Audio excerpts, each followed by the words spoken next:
Hey y'all, this is Kristen, and I wanted to bring you my 7 favorite decks of 2018. This is just a mixture of tarot and oracle decks. These were just favorites that I purchased this year. They may not all be new.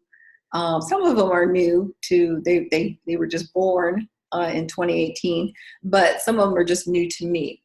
So without further ado, let's just jump in. I'm just going to show you some pictures.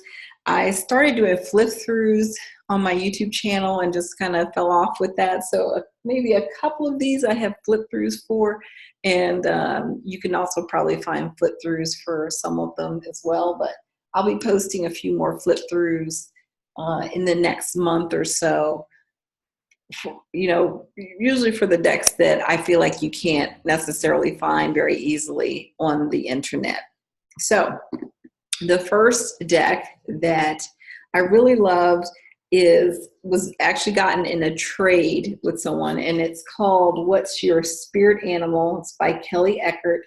I'll show you some of the cards first. And I like the way that the artwork was done with the really vibrant colors. And you can see, I may have too much light now. The name of the card is right here at the top. So this is an animal spirit deck.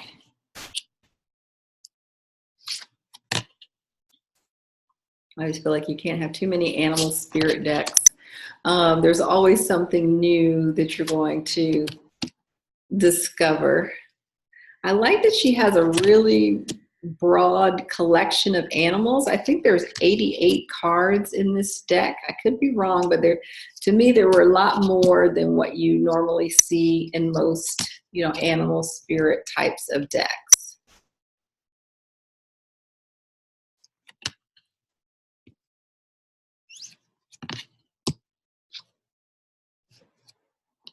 Okay, let's just give you a sense of the cards and what they look like. What I really, really love about this is the book. You can see how thick it is. There's lots of really great information.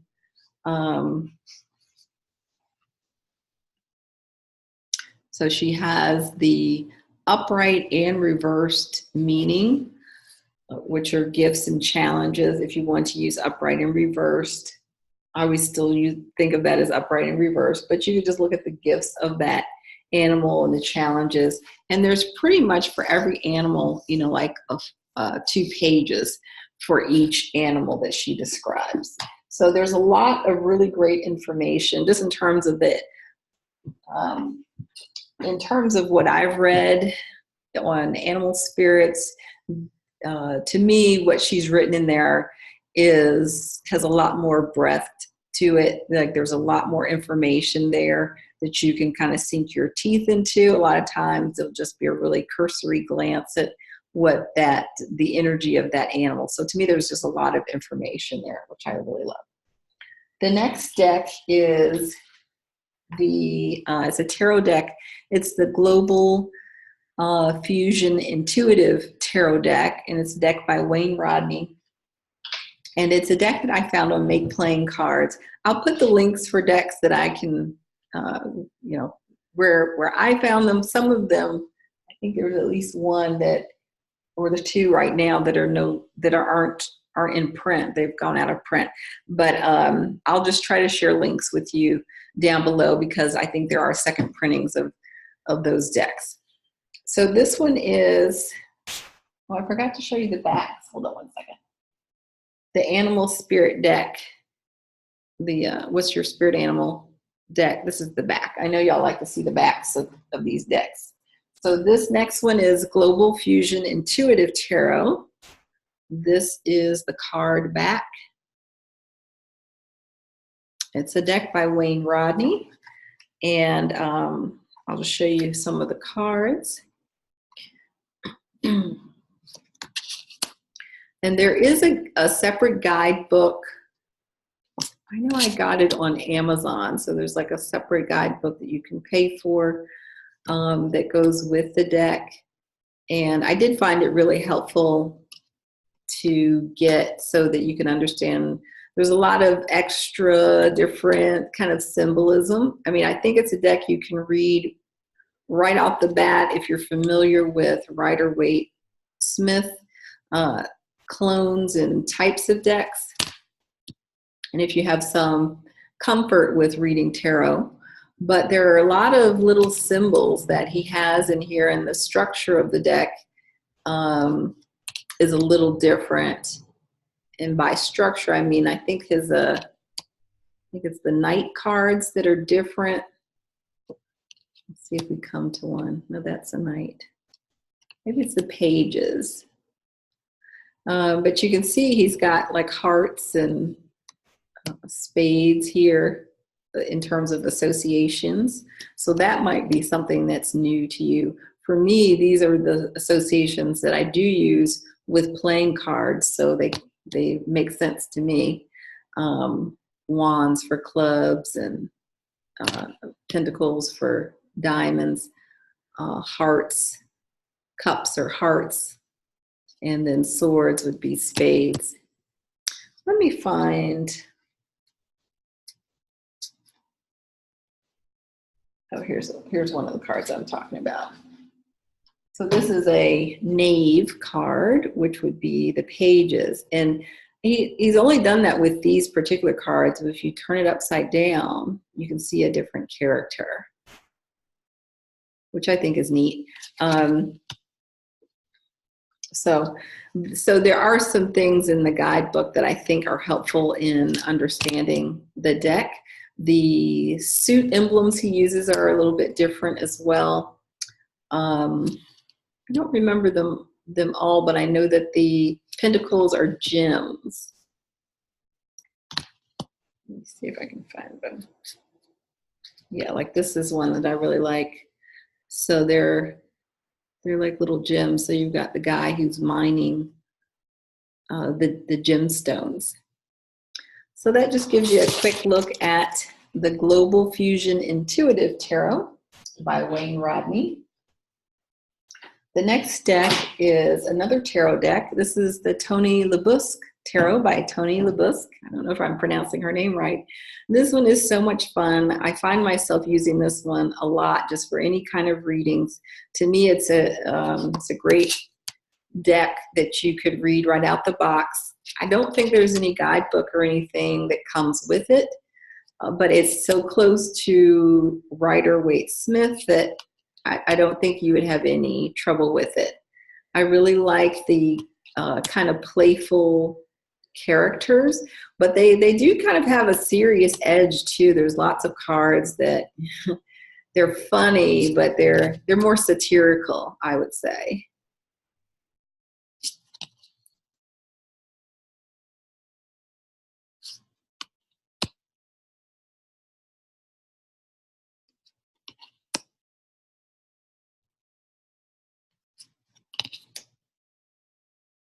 So if you like something, I like things that are kind of cartoony. So that's probably why I like this one. But again, a deck that you can read that's not so like cartoony that you can't really read it. Look at that one. So this one I find that I'm using a lot for just different readings. It's very, easy just to jump into. That one is Tony LaBusque Tarot. Let's see. The next one is I have one way down here. Let's go ahead and do that one. This one is called Bridge Witches Tarot. Can't remember the name of the deck creator. This is one that my version, I think, is out of print, but I think there is a second edition. This is a deck. Let me show you the back. I forgot to show you the back of the Tony LaBusque, didn't I? Oops, sorry. This is the back of the Tony LaBusque deck. Now we're talking about the Bridge Witches Tarot, and this is the back of that one. And this is a deck that is about, and it's centered on Pittsburgh, Pennsylvania. So it's about the people and places in Pittsburgh. And there is a guidebook.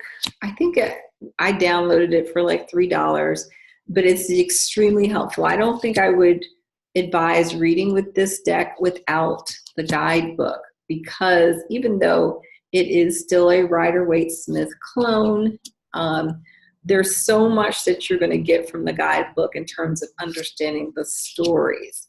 To me, this is a great deck for storytelling style of reading, and you have to know the stories behind these images. And I think she does a great job of explaining the stories in a really succinct way that gives you information to go on in terms of your reading. So yes, you could read this just like a normal, what is this, Night of Cicadas, because she has different suit emblems.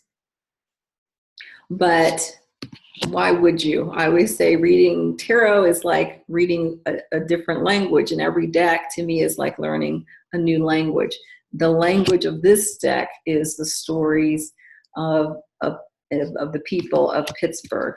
And so I think if you do get this deck, it would be really helpful for you to get the book as well. And I really like the colors, that like the whole color scheme. I like the sense of diversity in the deck. I like that there's like purple people and stuff, but it's kind of, it has kind of an edginess to it as well. So that is the Bridge Witches Tarot, and I'll put a link to it, to the website for you, because like I said, I believe there is a second edition that you can get now. I think the writing is a little different on the second edition. Let's see. I'm gonna make sure I remember all the ones I've done. I did 4. Okay. So this next one is an Oracle deck. It's by a company called Goddess Provisions, who makes these monthly boxes that you can get, and it's illustrated by Tatiana Vedenkina. I'm not sure if I'm pronouncing that right, probably not. This is the Sacred Self-Care Rituals Oracle deck. There's 55 cards, and I just really kind of fell in love with this deck because of the color scheme. Just all of the colors I really love together. Like I love this whole color palette.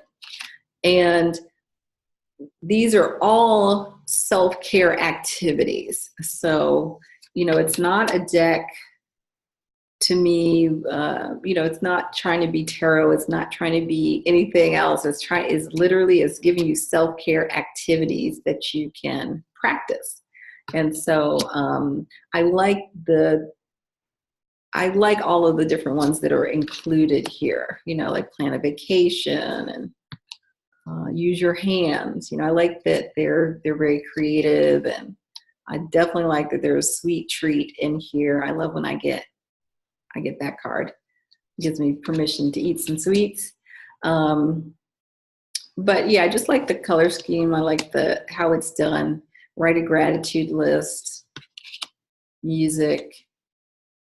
So it's a really kind of simple, straightforward deck, which I enjoy those kinds of decks where you don't have to figure out what does this card mean. It means create an altar. You know, it's not any deeper than that. And I've been using it for self-care and for just kind of picking a card to see what would be really great to focus on, you know, for that day. So that is self-care, Sacred Self-Care Rituals Oracle deck. Okay, this next one is a tarot deck called, oh, I'm sorry, I forgot the backs. I forgot to show you the backs, card backs. You can tell I don't really give a crap about card backs, but I know you do. So the next deck is Our Tarot by Sarah Shipman. I'm going to show you the card backs right up front. The back of the cards. Okay, and this is a deck. I'm going to kind of go show you the guidebook first. So this is the guidebook. It is a deck about 78 history-making women. So women throughout history. And it's a deck that I purchased because I was reading one of the card, you know, what she does in the book, just to kind of show you one of the pages. You can see for each card, she's got about a page and a half of info. It gives upright, reverse meanings. At the end, actually, hold on a second. Yeah, it's about a page and a half, 2 pages. You probably can't see this, but usually at the end, the last part of that section, she gives you kind of like things to think about, questions to ponder. And I really like this is a study deck to me. This is a deck you cannot read it right out of the book, even if you know tarot, you've been studying tarot for wherever. This is a deck that has its own language, and I think to read it effectively, you need to know the language. The reason why I got this deck, I have been seeing, I'm sorry you can't see, the light is a little too bright now. She's got the name of the person at the top, and then the card name at the bottom. This one actually says Helen Keller, 2 of Swords. But I got this deck because I was reading one of the excerpts on one of the people, and I just started crying. And it was so unexpected that I was like, well, let me put this in my cart, because any deck that makes you cry, I think is a deck to keep. And I have been crying almost every time I do a reading with this deck. It doesn't seem to matter what cards. I mean, it does, but you know, I picked there's just a really wide variety of people featured from all walks of life, different points in history. And there's always just a really poignant, I guess, message that I get from this. As I said, this is to me a study deck. It is not a deck that you could just, you know, jump right into or start reading it for other people, unless I guess you know all of these stories behind, you know, the little bios of the characters. So I think Sarah Shipman did a really great job of compiling that information. So you get a succinct bio, but it really does kind of cover their life story. So the way that I tend to use this deck is I'll use it for typically shorter readings, or even just picking a card as a mentor for the day or for the week, and then reading that backstory. But there's going to be a lot of, you know, you definitely need to get the guidebook with it. I think that's really going to be key. And then for me, again, there's a lot of just study. I found it's just enjoyable just to go through and open up a page of the book and just read the stories. So this has become, it's not a deck that I use a lot, I will say, but it's definitely, I think, one of my favorites, and definitely one that I want to delve deeper into in 2019.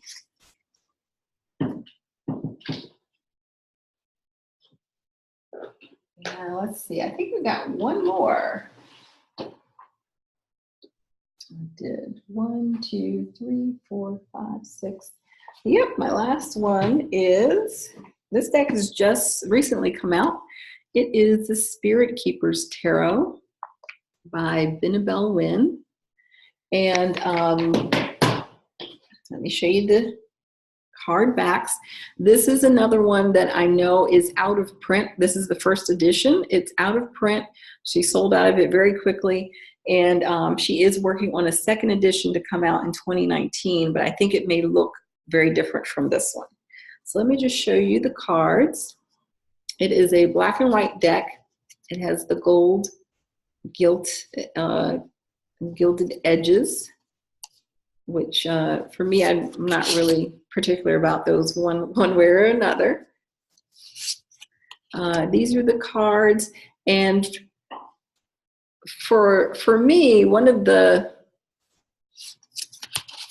reasons why I got this this deck, I am a fan of what she does, because everything she does is so comprehensive, and she just, you know, there's a lot of layers to everything that she does.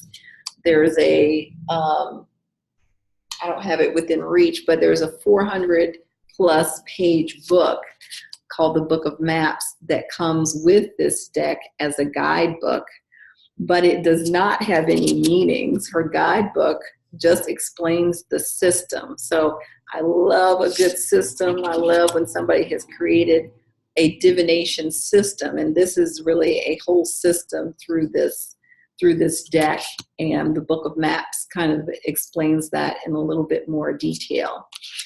With this deck, there's a lot of layers to it. This is a religious deck. I believe she says that pretty explicitly, but it's a deck that really combines a lot of different aspects of divinity. However, I think even though it has a lot of layers to it, if you have a background in the Rider-Waite-Smith system, it is probably a deck you could read right out of the box. You will notice, like with the 0 card, she's actually got 3 of those. So there are some nuances with this deck that do require the guidebook. And then she's also got some digital files as well, like extra files. And she now has a little white book that gives you more information in terms of meanings of the card. The Book of Maps really goes through all of the symbols in the cards, and the little white book gives you more information. So you've got to think you've got an 80 card deck here, 400 plus page guidebook, and an additional little white book full of information. So you had me at 400 plus page guidebook. So all the little extras are, you know, to me, just fabulous. I like a lot of meaty information. So this is the Spirit Keepers Tarot. I have made a magical playbook based on this deck and book, and basically based on this system that she's created. I'll do a link to that video. I do have that here in my YouTube channel, so you can take a look at what I've done with this deck and system in terms of creating a magical playbook around it. So that is a look at my top 7 favorite decks of 2018. I hope you enjoyed it. I hope there were some decks that you saw in this list that maybe you've never seen. That's really what I like, is to share decks with you that maybe you aren't familiar with or haven't seen, haven't gotten a little bit more of a sneak peek at. And like I said, there was maybe a couple of these that I have flip throughs for, and I'll probably be doing some more flip throughs and putting them in my YouTube channel. So thank you so much for watching. I hope you have an excellent rest of this year and a fabulous 2019 new year.